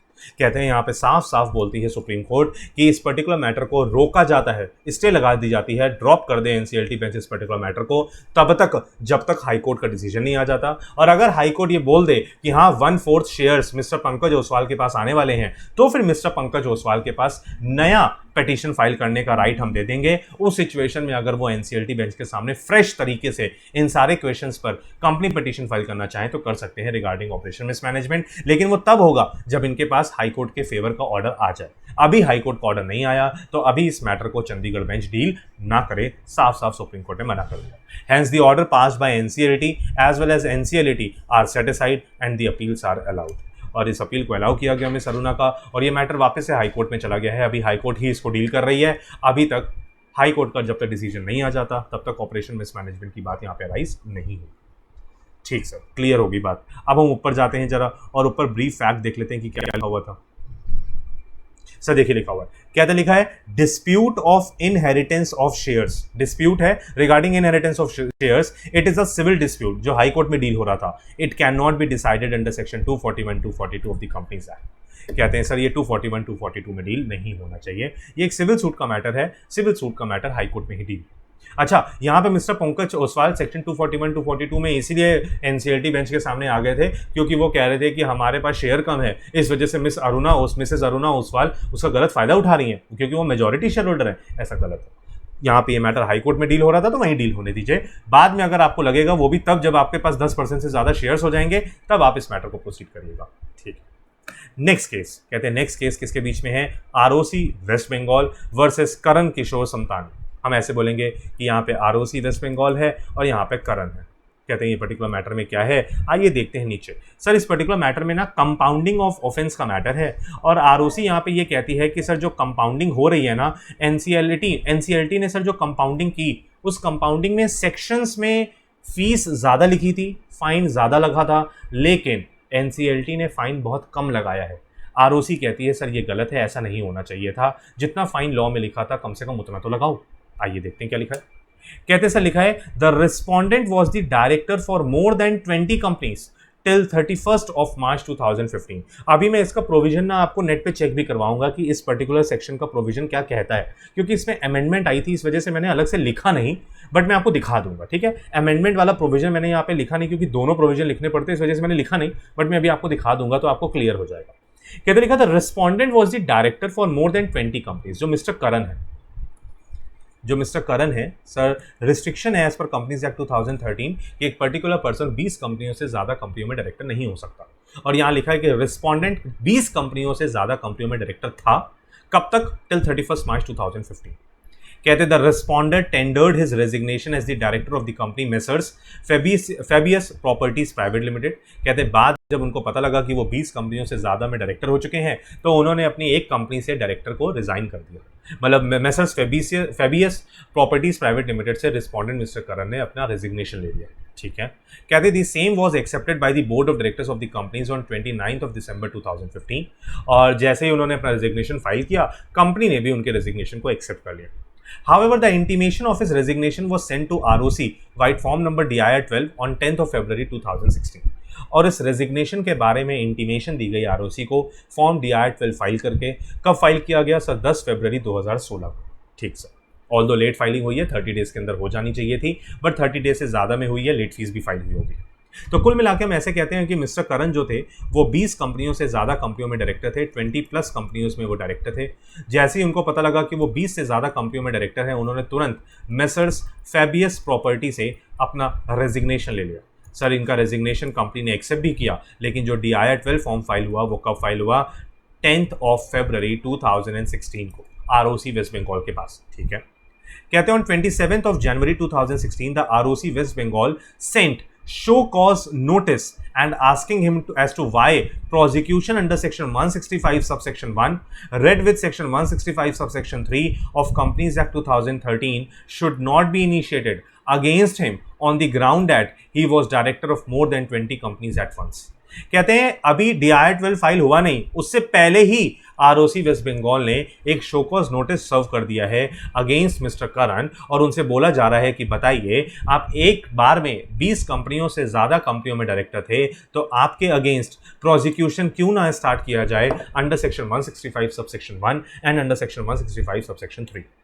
ठीक है, कहते the respondent admitted the guilt. Sir यहाँ पे जो mister करण है उन्होंने अपनी गलती को एक्सेप्ट कर लिया है and he has sent representation to the registrar with the request to compound the offences under section 441 subsection 1 of the companies act 2013। Sir mister Karan ने यहाँ कोई भी बहस नहीं की, उन्होंने कोई भी फैक्ट्स प्रेजेंट नहीं किए, उन्होंने अपनी गलती को एक्सेप्ट कर लिया है क्योंकि वो कह रहे हैं हमसे गलती हुई है और वो इस पर्टिकुलर अपने ऑफेंस को कंपाउंड कराने के लिए रेडी है। ठीक है, कहते हैं ROC forwarded the representation along with his report to the tribunal. जब ट्रिब्यूनल के पास एक कंपाउंडिंग का मैटर गया तो ROC ने अपने कंटेंशन को, अपने रिप्रेजेंटेशन को प्रेजेंट करके रिपोर्ट फाइल कर दी है टू द ट्रिब्यूनल। ठीक है, कहते हैं after hearing the parties the NCLT Kolkata bench tribunal, जो NCLT कोलकाता बेंच की ट्रिब्यूनल थी, जो NCLT कोलकाता बेंच थी, उन्होंने दोनों पार्टीज के फैक्ट्स को सुना, मिस्टर करण की बात को भी सुना, ROC वेस्ट बंगाल की रिपोर्ट को भी पढ़ा and he allowed the compounding application under section 441 subsection 1, और उन्होंने कंपाउंडिंग के इस पर्टिकुलर एप्लीकेशन को एक्सेप्ट करते हुए इसको एक्सेप्ट किया और उनके ऑफेंस को कंपाउंड करने के लिए ऑर्डर पास किया subject to the payment of, ध्यान से सुनिएगा, कंपाउंडिंग फीस ऑफ ₹50,000। सर यहाँ पे कंपाउंडिंग का ऑर्डर तो सही सुनाया, लेकिन उन्होंने कंपाउंडिंग फीस खाली कितनी दी? 50,000 रुपए। इसका मतलब मिस्टर करण को सिर्फ 50,000 रुपए कंपाउंडिंग फीस जमा करनी थी। Being aggrieved with this order ROC has filed this appeal. ROC west Bengal कहता है नहीं नहीं सर, यहाँ जो फाइन है वो सिर्फ 50,000 रुपए लगाया गया, जो बहुत कम है सर, ये 50,000 से ज्यादा फाइन होना चाहिए था। NCLT से गलती हो गई है, NCLT ने बहुत कम फाइन लगाया है सर, जो लॉ में फाइन लिखा हुआ है उससे कम लगाया है, ये गलत है। ROC वेस्ट बंगाल इस पर्टिकुलर ऑर्डर के अगेंस्ट अपील में चली गई NCLT के सामने। सर ROC वेस्ट बंगाल का यहाँ कंटेंशन क्या है कि sir as per the provisions of section 165 subsection 6 of the companies act, respondent is liable, Mr Karan is liable for minimum fine prescribed for the violation. Sir जो section 165 subsection 6 में minimum fine लिखा है, कम से कम mister करण के ऊपर वो तो लगाया जाए, लेकिन ट्रिब्यूनल ने तो क्या कर दिया, सिर्फ कंपाउंडिंग फीस 50,000 रुपए डाली, which is less than the minimum fine prescribed under section 165 subsection 6 of the companies act. अब सर हमको पढ़ना यह है कि सेक्शन 165 सबसेक्शन 6 में ऐसा क्या लिखा हुआ है जो यहाँ पर ROC वेस्ट बंगाल कहती है कि सर ये तो बहुत कम है। आइए 2 मिनट में देख लेते हैं कि सर क्या लिखा हुआ है। आइए देखिए सर, सेक्शन 165 सबसेक्शन 6 था सर, यहाँ पे अमेंडमेंट आई थी, इसी चक्कर में मैंने आपको लिखा नहीं, बट मैं आपको यहाँ पढ़ा देता हूँ कि एक्चुअल में क्या प्रोविजन दिया हुआ है। सर ये लीजिए, सेक्शन 165 आपके सामने खुल गया, नंबर ऑफ डायरेक्टरशिप के रिगार्डिंग प्रोविजन दिया हुआ है। सेक्शन 165 सबसेक्शन 1, सेक्शन 165 सबसेक्शन 2 के सबसेक्शन 3 के रिगार्डिंग ये पर्टिकुलर मैटर था। और नीचे आते हैं, जरा देखिए, सबसे पहले लिखा है सेक्शन 165 सबसेक्शन 1, अगर मैं थोड़ा सा जूम कर दूं इसको, ये लीजिए क्या लिखा है, no person after the commencement of this act shall hold office as a director including any alternate directorship in more than 20 companies at the same time। Sir ये सेक्शन कब नोटिफाई हो गया था? 1 अप्रैल 2014 को। सर लेकिन जब हम अपने केस पे जाते हैं तो हम ऐसा देखते हैं कि मिस्टर करण टिल 31 मार्च 2015 20 कंपनियों से ज़्यादा कंपनियों में डायरेक्टर थे। सर इसका मतलब लगभग पूरा 1 साल ये 20 कंपनियों से ज़्यादा कंपनियों में डायरेक्टर रहे। हम ऐसे भी बोल सकते हैं सर 365 डेज के लिए इन्होंने इस सेक्शन 165 सबसेक्शन 1 का वायलेशन किया है। बिल्कुल सर किया है, सब पढ़ने पे तो यही नज़र आ रहा है और ऐसा ही हुआ भी है।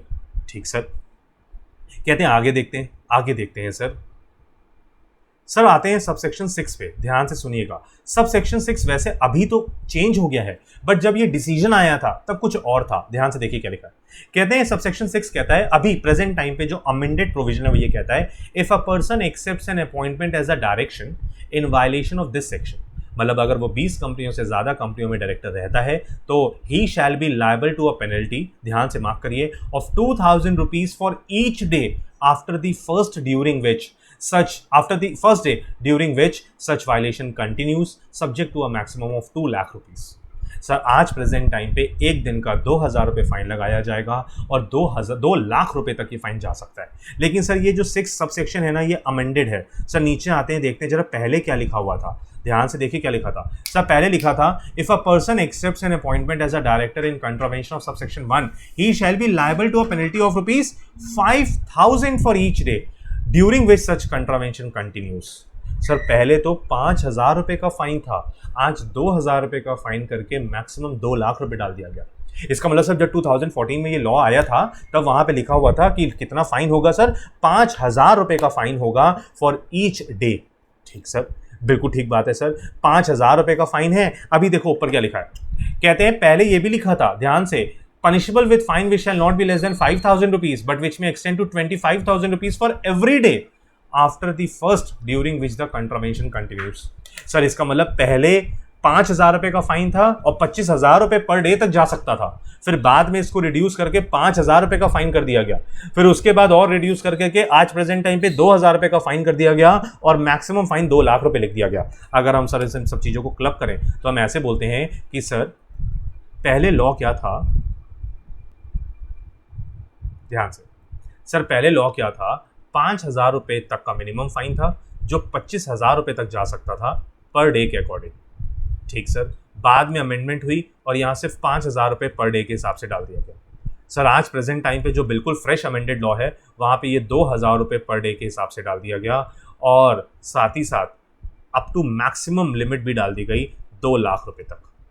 तो कुल मिला के सर हम ऐसे बोल रहे हैं कि पेनल प्रोविजंस रिलैक्स होते चले जा रहे हैं। ठीक सर, लेकिन ध्यान से सुनिएगा, अगर सर हम ₹2,000 पर डे भी मान लेते हैं तो सर 365 डेज की डिले है, मल्टीप्लाई बाय 2,000, सर ये तो बिल्कुल क्लियर कट समझ में आता है कि 50,000 तो नहीं बनता।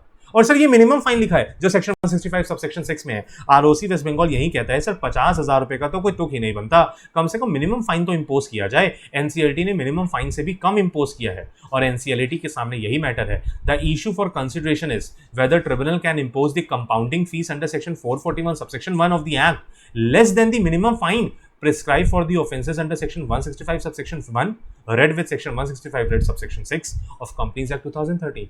क्या सर एनसीएलटी कंपाउंडिंग करते समय क्या मिनिमम फाइन से भी कम कंपाउंडिंग फीस चार्ज करवा सकती है?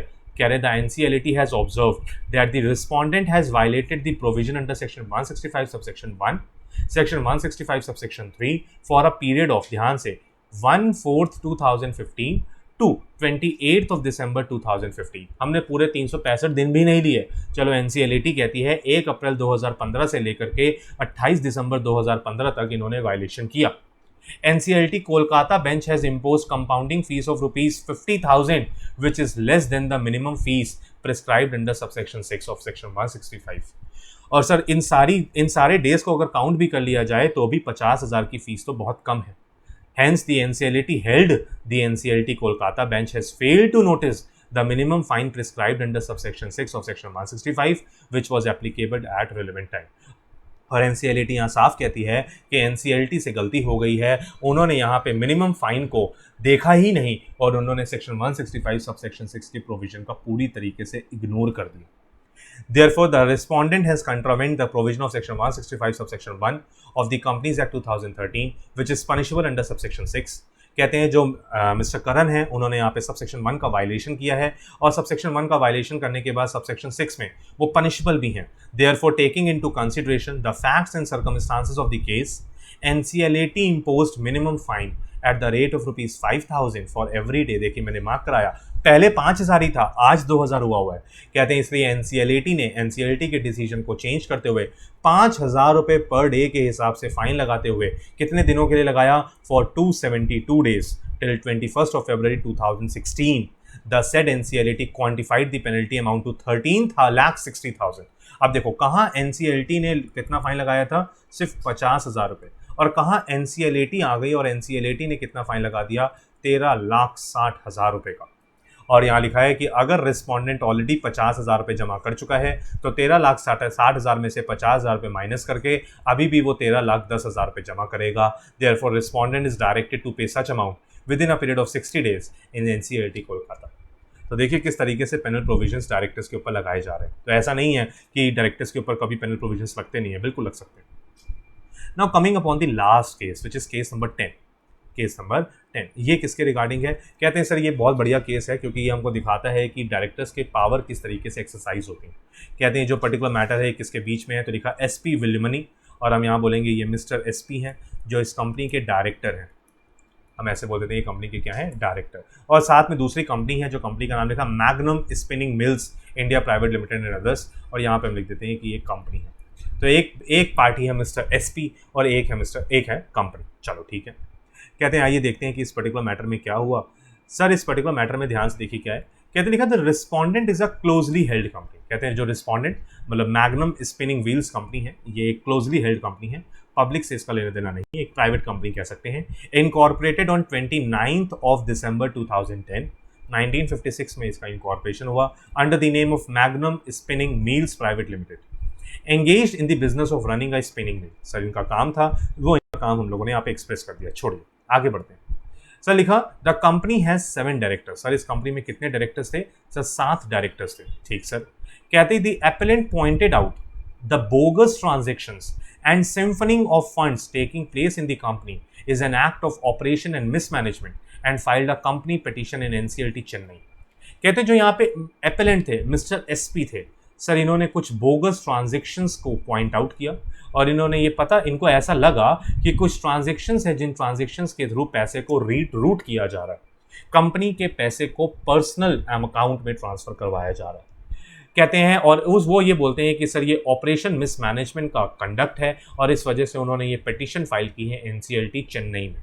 ठीक है, कहते हैं after having heard the averments made by the parties the NCLT Chennai bench dismissed the company petition stating that the acts complained of are not falling within the purview of operation and mismanagement। कहते हैं लेकिन NCLT Chennai bench ने क्या किया, इस particular matter को reject कर दिया, ये कहते हुए कि मिस्टर एसपी जो आप यहाँ पे इस पर्टिकुलर मैटर को बोगस ट्रांजैक्शंस के मैटर को लेकर आए हो, ये ऑपरेशन मिसमैनेजमेंट के एक्टिविटी में कवर ही नहीं होता, और क्योंकि ये ऑपरेशन मिसमैनेजमेंट का पार्ट ही नहीं है तो हम आपकी इस पिटीशन को एक्सेप्ट नहीं कर सकते। इसका मतलब मिस्टर एसपी के अगेंस्ट डिसीजन आ गया ऑफ एनसीएलटी चेन्नई और उन्होंने ये बोला कि ये तो ऑपरेशन मिसमैनेजमेंट का पार्ट ही नहीं है, हम इसको इस एक्टिविटी में कवर नहीं करते। Now being aggrieved by the said order of the NCLT the appellant has filed the present appeal. कहते हैं इस पर्टिकुलर ऑर्डर से, एनसीएलटी के इस ऑर्डर से मिस्टर एसपी सेटिस्फाइड नहीं है, इस वजह से उन्होंने प्रेजेंट अपील फाइल की कहाँ पे, बिफोर एनसीएलटी। ठीक है, कहते हैं the contention of the appellant that during the financial year 2017-18, कहते हैं यहाँ मिस्टर एसपी जब एनसीएलटी में आए तो उन्होंने अपना कंटेंशन प्रेजेंट किया, अपना फैक्ट प्रेजेंट किया और उन्होंने बोला कि सर 2017-18 में an amount of ₹48,41,801 has been written off as bad debts while in the previous year it was nil. कहते हैं 2017-18 में 48 लाख रुपए का अमाउंट बैड डेट के तौर पे राइट ऑफ किया गया था, while in the previous year, लेकिन पिछले ईयर ये बिल्कुल जीरो था। And the details as to identify of the party whether related party or otherwise is not disclosed। और ये कौन सी पार्टी है जिसके रिगार्डिंग ये बैड डेट डिस्पोज ऑफ किया गया था, इसके बारे में कोई इन्फॉर्मेशन प्रेजेंट नहीं है, बिल्कुल नहीं पता कि ये रिलेटेड पार्टी है या नहीं। तो कुल मिला के इनका कंटेंशन ये है कि सर 2017-18 में 48 लाख रुपए का अमाउंट बैड डेट के तौर पे राइट ऑफ किया गया, बल्कि पिछले सारी अमाउंट जीरो था। ठीक, कहते further appellant number 1 also submitted that when he started questioning. Appellant number 1 यहाँ पे ये कहते हैं कि सर जब इन्होंने इन पर्टिकुलर मैटर पे क्वेश्चन रेज करने स्टार्ट किए बिफोर द बोर्ड, तो द रिस्पोंडेंट्स जो कंपनी है with an intent to put an end to the intervention of appellant number 1, कहते हैं कंपनी ने एपेलेंट नंबर 1 क्योंकि बहुत ज़्यादा इन पर्टिकुलर मैटर्स में रिसर्च करने लग गए थे, इन्वेस्टिगेशन करने लग गए थे, क्वेश्चन पूछने लग गए थे, तो सर एपेलेंट नंबर 1 का यहाँ कंटेंशन है कि सर कंपनी ने क्या किया, एपेलेंट नंबर 1 क्योंकि एक्टिवली पार्टिसिपेट कर रहे थे इस पर्टिकुलर मैटर में, they decided to change the mandate for operating the bank accounts of the company and concocted a plan as if an alleged board meeting was concluded on 28th of August 2016 and resolution were allegedly passed by which any 2 directors can operate the account।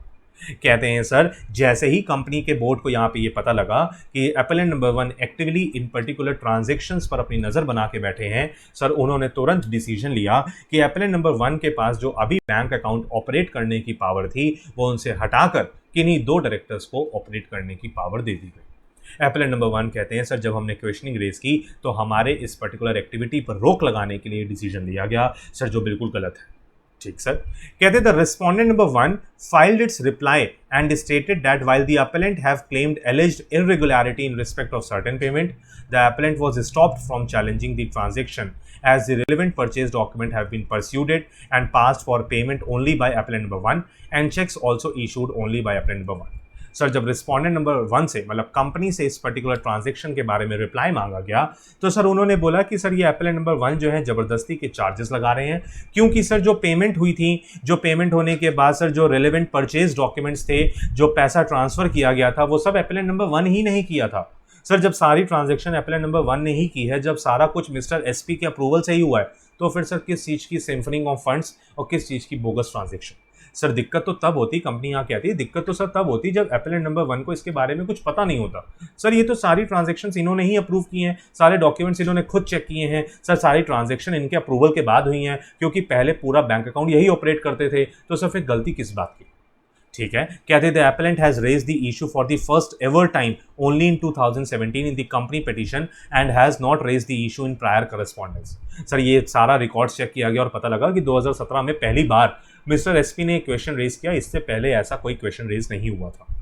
कहते it is further stated on behalf of respondent number 1 that there is no contractual arrangement or promoters agreement or articles of association mandating that applicant number 1 should remain compulsory signatory for operating bank account। Company कहती है sir जो applicant number 1 है ना, ये खुन्नस में आ गए हैं sir. खुन्नस में आने का मतलब है सर हमने इनसे साइनिंग अथॉरिटी ले ली, हमने इनको बैंक ऑपरेट करने से मना कर दिया, हमने बोला कोई भी 2 डायरेक्टर्स बैंक ऑपरेट कर सकते हैं। इस वजह से एप्लीकेंट नंबर 1 गुस्सा मान गए हैं और गुस्सा कर उन्होंने ये पर्टिकुलर रिट पिटीशन, ये एप्लीकेशन फाइल कर दिया, ये कंपनी पिटीशन फाइल कर दी एनसीएलटी के सामने। सर ऐसा कोई बोगस ट्रांजेक्शन नहीं हुआ, ये कंपनी की इमेज को खराब करना चाहते हैं, ये अपनी पर्सनल ईगो सेटिस्फाई करना चाहते हैं, क्योंकि हमने इनको सिग्नेटरी से हटा के 2 डायरेक्टर्स को सिग्नेटरी बना दिया, बैंक अकाउंट ऑपरेट करने की पावर उनको दे दी। इस वजह से ये गुस्सा मान गए और उन्होंने कंपनी पिटीशन फाइल कर दी।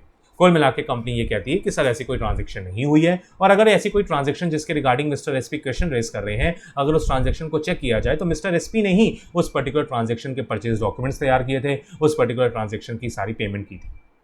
ठीक है, now what is the main issue which is before NCLT? कहते हैं whether the decision of the board of directors to write off bad debt and the provision and the operation of bank account warrants judicial interference in respect of operation and mismanagement of company। Sir NCLT के सामने यहाँ पे ये matter है कि अगर कुछ directors कुछ अमाउंट को राइट ऑफ कर देते हैं एज बैड डेट, या वो बैंक अकाउंट्स के सिग्नेटरीज चेंज कर देते हैं, और हम ऐसे बोलते हैं कि किसी भी डायरेक्टर को बैंक अकाउंट का सिग्नेटरी बना देते हैं अपार्ट फ्रॉम मिस्टर एसपी, तो क्या सर इस पर्टिकुलर मैटर में कोर्ट को इंटरफेयर करना चाहिए, ट्रिब्यूनल को इंटरफेयर करना चाहिए, या ये कंपनी का इंटरनल मैटर है? तो एनसीएलटी कहती है कि ये ऑपरेशन मिसमैनेजमेंट का पार्ट ही नहीं है, क्योंकि यहाँ सब डायरेक्टर्स हैं, शेयर होल्डर तो कोई है ही नहीं, और ऊपर से यहाँ पे जो भी काम किया जा रहा है वो बोर्ड ऑफ डायरेक्टर्स की पावर के अंडर में रहते हुए किया जा रहा है, तो इसमें कोई गलती नहीं है और जुडिशियल इंटरफेरेंस की कोई जरूरत भी नहीं है। तभी लिखा था NCLT observe that the records of applicant attending the meeting and the signatures put on entry register shows that applicant number 1 was present at the registered office of the respondent number 1 company where the meeting was conducted। NCLT कहती है sir हमने meeting के attendance registers को check किया है, उन entries को check किया है जिस एंट्रीज के अकॉर्डिंग एप्लीकेंट नंबर 1 उस पर्टिकुलर मीटिंग में प्रेजेंट थे, जिस मीटिंग में बैंक अकाउंट के ऑथराइज सिग्नेटरीज चेंज किए जा रहे थे। In that meeting, the resolution was passed by the majority directors to regulate the procedure pertaining the signatories to the bank accounts of respondent number 1 company, which is in no way oppressive as the decision relating to operation of bank account is within the domain of board of directors। कहते sir उस particular meeting में जिसमें mister SP भी present थे, अगर उस resolution को हम चेक करें तो मेजॉरिटी डायरेक्टर्स ने मिलकर उस बैंक अकाउंट के सिग्नेटरीज को चेंज किया है, और यहाँ पे कोई ऑपरेशन नहीं है, कोई गलत नहीं हो रहा, कोई ऑपरेसिव एक्टिविटी नहीं हो रही, किसी के राइट्स का वायलेशन नहीं हो रहा, क्योंकि सर ये with in the board power है, बोर्ड ऐसा कर सकता है। और मिस्टर एसपी की अप्रूवल वहाँ पे थी या अप्रूवल नहीं भी थी, बट वो प्रेजेंट थे, उनके सामने सब कुछ हुआ है। NCLT has rightly put its reliance on judgment of NCLT in Upper India Steel Manufacturing and Engineering Company Limited versus Gurlal Singh Grewal. कहते हैं NCLT ने भी इस पर्टिकुलर मैटर को डिस्पोज ऑफ किया था, डिसमिस किया था, यही कहते हुए कि सर यहाँ पे बोर्ड ने जो भी अपनी पावर एक्सरसाइज की है वो बिल्कुल सही मैनर में की है, ये particular matter operation and mismanagement का है ही नहीं। और उन्होंने केस को रेफर करते हुए बोला था where it was held that cheque signing power is solely a business decision. Company के अकाउंट के रिगार्डिंग चेक कौन साइन करेगा ये कंपनी के खुद का डिसीजन है, और and it can not be interfered by the court, court यहाँ पे इंटरफेयर नहीं कर सकती। Further after the authority to sign the cheque has been revised we do not have any fact whether after the revision of the authority the appellant has been totally excluded or not from the operation of the account. और कहते हैं मान लीजिए कि अगर ये signing authority change की भी जाती है तो हमारे पास कोई ऐसा फैक्ट नहीं है जिसके बेसिस पे हम ये कह सकें कि कंपनी ने एप्लेंट नंबर 1 को पूरी तरीके से अलग कर दिया, क्योंकि अगर वो डायरेक्टर है तो वो आज भी बीइंग अ डायरेक्टर अपनी पावर्स को एक्सरसाइज कर सकते हैं। Just because of the reason की साइनिंग अथॉरिटी चेंज कर दी गई है, इस वजह से हम बोले उनका राइट गलत तरीके से एक्सरसाइज किया जा रहा है, ये गलत है, ये गलत है, ये कंपनी का इंटरनल डिसीजन है, ऐसा हो सकता है। A case in case a person is excluded positively not to have signed even a single check after the revision, this could be colorable exercise।